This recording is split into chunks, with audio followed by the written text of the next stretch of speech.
Évangile de Jésus-Christ selon saint Marc, chapitre 1, versets 21 à 28.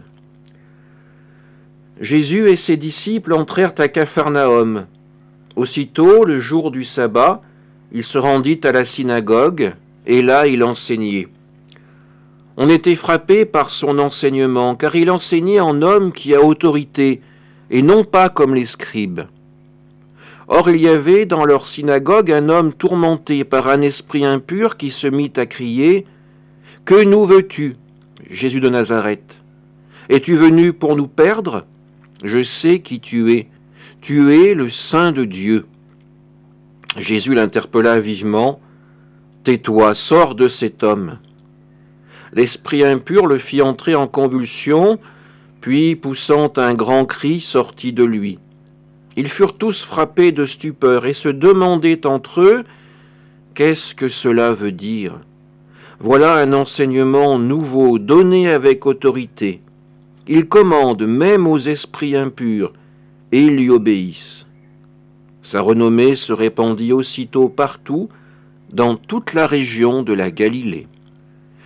Acclamons la parole de Dieu. Jésus est dans la synagogue de Capharnaüm et il enseigne.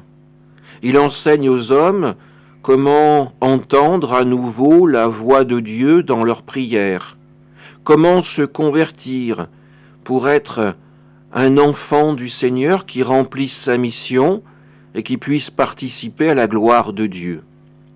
Dans cette assemblée, il y a un homme possédé par un esprit impur. Reconnaissant Jésus, il va pousser un cri et dire ces mots « Que nous veux-tu?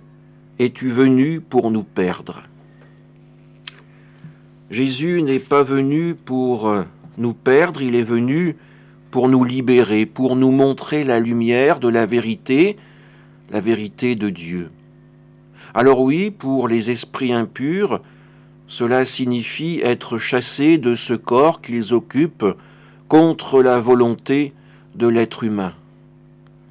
Pour les esprits impurs, cela signifie perdre du terrain, perdre les avantages acquis. Mais pour l'homme libéré, cela signifie retrouver toute sa dignité d'enfant de Dieu, retrouver cette espérance de vivre auprès de son Créateur.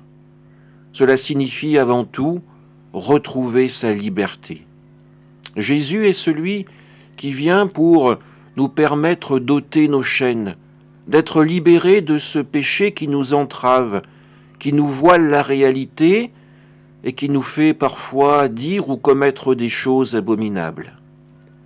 Oui, Jésus est bien le libérateur, il est le prince de la paix, il est avant tout le Fils de Dieu, celui qui nous permet de retrouver un sens véritable à notre vie, un sens en compagnie de Dieu.